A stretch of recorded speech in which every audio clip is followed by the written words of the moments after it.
Welcome to Hannity. All right, just breaking as we speak tonight. Well, we call him creepy and crazy Uncle Joe Biden for a reason. Well, now he's facing a second accusation of inappropriate touching. It's been a rough week for the Democratic Party, and it's only Monday. Congresswoman Ocasio-Cortez embarrassing herself yet again. Senator Elizabeth Warren running out of other people's money, and wannabe columnist and communist Bernie Sanders, he can't answer a simple question about his own policies. And you just heard the breaking news. Creepy, crazy Uncle Joe Biden. He's facing a serious backlash for, you guessed it, being creepy. We begin tonight with our Hannity watch on the radical 2020 extreme Democratic socialist. Well, he hasn't yet formally entered the race, but already, well, creepy Uncle Joe is facing two separate allegations now of inappropriate touching and a lot more. Just a short time ago, a Connecticut woman named Amy Lapos told the Hartford Courant, quote, "He put his hand around my neck. He pulled me in to rub noses with me. When he was pulling me in, I thought he was going to kiss me on the mouth." Meanwhile, the first accusation came from former Democratic lawmaker Lucy Flores of Nevada, who encountered the vice president backstage at a political event in 2014. She claiming crazy Uncle Joe got close to her from behind, was sniffing and smelling her hair, and planted an unsolicited kiss on the back of her head, saying, quote, "My brain couldn't process what was happening. I was embarrassed. I was shocked. I was confused." Let's take a look. Eva Longoria was there. We were all lined up next to the stage. Eva was in front of me. Joe Biden was behind me. I'm kind of preparing myself to give these remarks. It's the very last days before the election. And very unexpectedly and out of nowhere, I feel Joe Biden put his hands on my shoulders, get up very close to me from behind, lean in, smell my hair, and then plant a slow kiss on the top of my head. All right, smelling someone's hair from behind, rubbing noses, kissing a stranger, some on the lips. Who does that? Apparently Joe Biden, and he does a lot. Now, creepy Uncle Joe is a nickname that he's earned through the years. Look at your screen. Cringe-inducing, very awkward touching, grabbing, kissing, hair stroking, and smelling, and nose rubbing. And the woman you just heard from told Politico, quote, "It's so easy to Google creepy Biden. Everyone is entitled to due process and the presumption of innocence." But the problem here for Joe Biden is there are dozens and dozens of pictures and videos showing these kind of encounters. Biden offered a half-hearted apology, saying he doesn't believe he ever acted inappropriately. And that brings us to a very important question.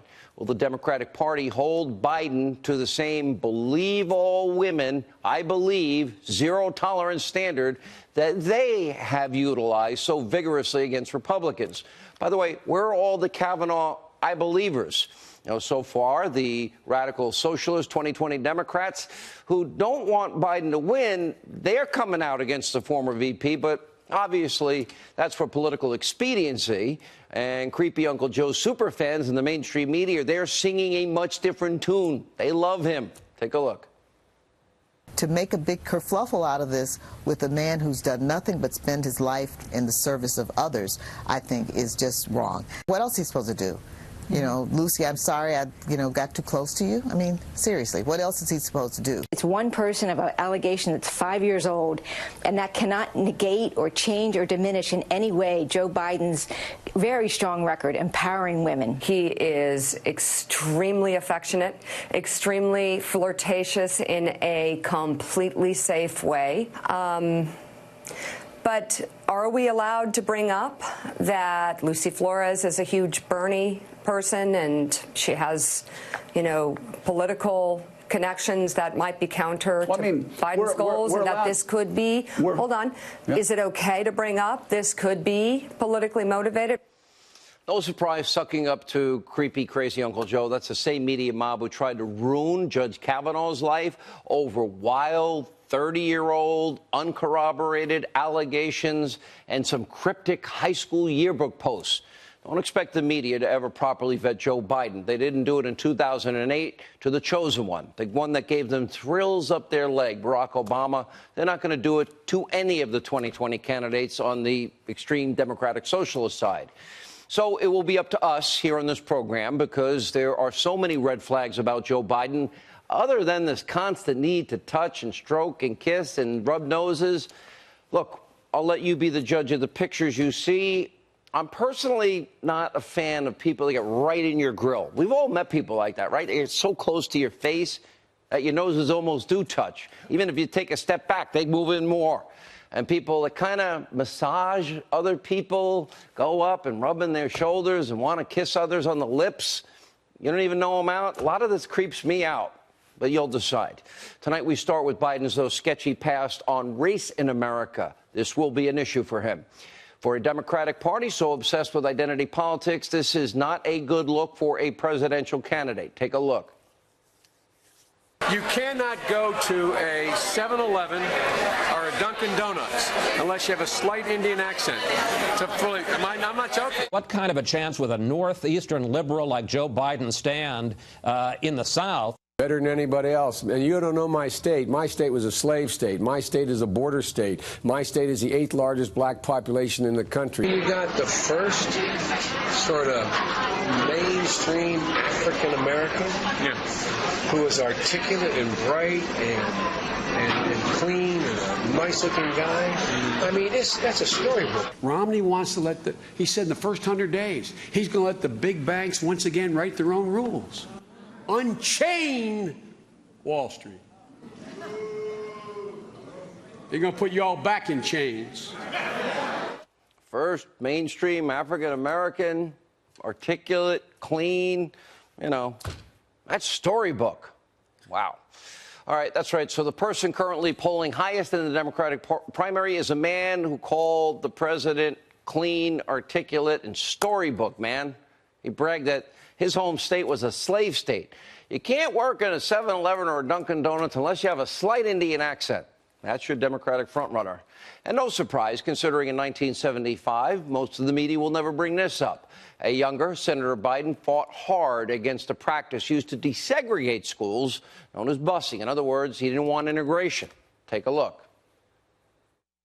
I think the concept of busing, which implicit in that concept is the question you just asked, or the statement within the question you just asked, that we are going to integrate people so that they all have the same access and they learn to grow up with one another and all the rest, is a rejection of the whole movement of black pride.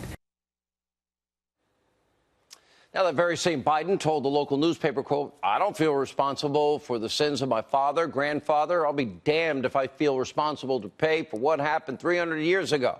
2 decades later, as chair of the Senate's Judiciary Committee, Senator Biden presided over Justice Clarence Thomas's confirmation, which we know turned into a circus, Justice Thomas calling it a modern-day lynching.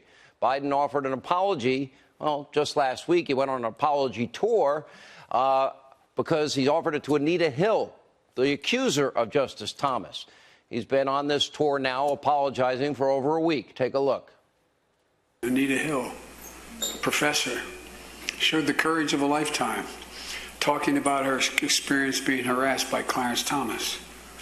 We knew a lot less about the extent of harassment back then, over 30 years ago. But she paid a terrible price. She was abused through the hearing. She was taken advantage of. Her reputation was attacked.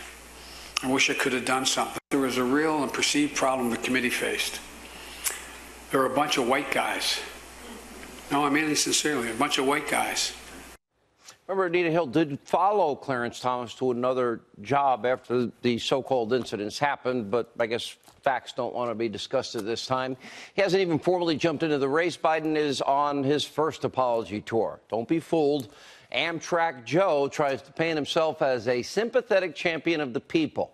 Look behind the scenes. We have discovered, and we will reveal in great, great detail in the days and weeks ahead, shady, swampy behavior. Back in 2014, while Joe Biden was the vice president, his son Hunter accepted a board seat on Ukraine's, one of the largest oil and gas companies, owned by a Ukrainian oligarch facing international money laundering allegations.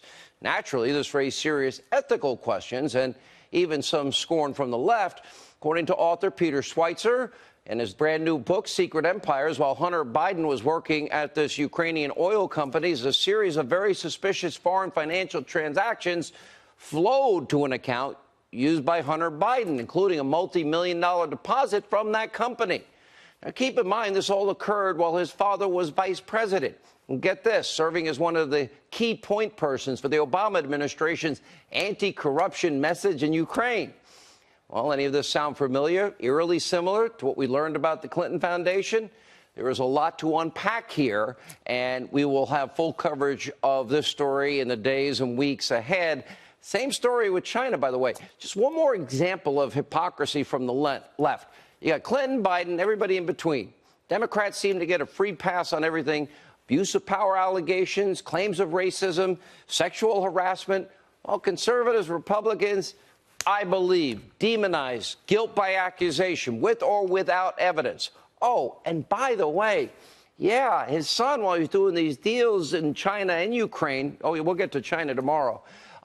Guess what? He was on Air Force Two with his father. Got a free trip to do these deals. Let's look at the Commonwealth of Virginia, more example of hypocrisy. Democratic governor, attorney general, they both admitted to dressing up in blackface, being extremely racist in the 80s. Are they facing any consequences? Nope. What would happen if it was a Republican? And there's the lieutenant governor, Justin Fairfax. Two separate women have made serious allegations, sexual assault and violent rape.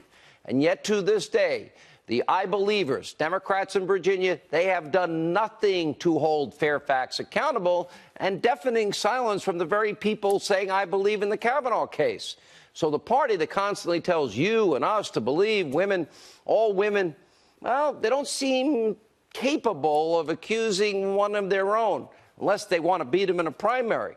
That's why the lieutenant governor, Fairfax, his first accuser, Vanessa Tyson, was compelled to speak out. Earlier today, we have the tape. He's pushing down, and I couldn't hold my neck up. And I didn't know what was going on. I honestly didn't know what was going on. And then the next thing I know, like, my head is, like, literally in his crotch. Sexual assault is an epidemic that's taking place around the world, across our country, every day. What do you want to happen to Justin Fairfax? Why are you coming forward? I'd want him to resign. All right, in the coming months and even tomorrow, we're going to get to see whether the party of identity politics is willing to hold themselves to the same standards they place on everybody else. We're not going to hold our breath, but that is your radical crop of extreme 2020 Democratic socialists that want to be president, and how they will shamelessly deploy the same old, tired fear tactics and identity politics always against President Trump. Take, for example, Robert Francis, Beto, Bozo O'Rourke, officially kicked off his campaign this weekend in El Paso, frequently implying that walls are immoral. We should just open up the border, tear down the existing walls there. And Robert Francis, well, he lives in a fantasy world, because there is a serious crisis tonight at our southern border yet again.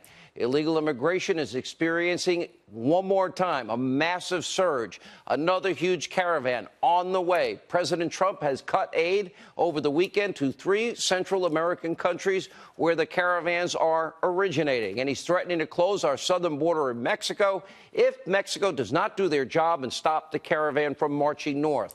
We'll have a lot more coming up in the program today. But first, let's turn to another radical 2020 candidate who just predicted millions of people are going to die. Sounds like a death panel. If President Trump gets his way to fix, keep your doctor, keep your plan, pay less, millions lost their doctors, lost their plans, and everybody paid more. Take a look. Trump has an idea on health care. His idea is to throw 32 million Americans off of the health insurance they have, doing away with insurance for kids who are 26 years of age or younger who are on their parents' plans, doing away with the protections that the ACA has for pre-existing conditions, Margaret. That means if you have cancer, you have heart disease, you have diabetes. If Trump gets his way, the cost of health insurance for you will be so high that many people literally will not be able to afford it. Thousands of people will literally die. Actually, it's socialism that has killed millions upon millions of people and led to more poverty, more suffering. Every promise every socialist country makes, it's broken, it's unrealistic, it is unsustainable. But the greatest standard of living, the greatest country God gave man, the United States of America, based on freedom and opportunity. By the way, that's why so many people want to enter this country illegally. They want what we have every day, and we often take for granted. Bernie Sanders' socialist colleague, Congresswoman Ocasio-Cortez, they don't seem to have the best grasp on history. For example, take a look at this historical analysis from Congresswoman Ocasio-Cortez from over the weekend. This is kind of priceless. When our party was boldest, the time of the New Deal, the Great Society, the Civil Rights Act, and so on, we had and carried supermajorities in the House, in the Senate. We carried the presidency. They had to amend the Constitution of the United States to make sure Roosevelt did not get reelected. A little problem. FDR died in 1945, 2 years before presidential term limits were implemented. You would think a person, remember, she was going to be sworn into office, you know, but somebody sworn to uphold and protect the U.S. Constitution would understand the context of the amendments to our U.S. Constitution. Maybe that's a little too much to expect, given that the Congresswoman compared climate change to World War II, 9/11 to Hurricane Katrina.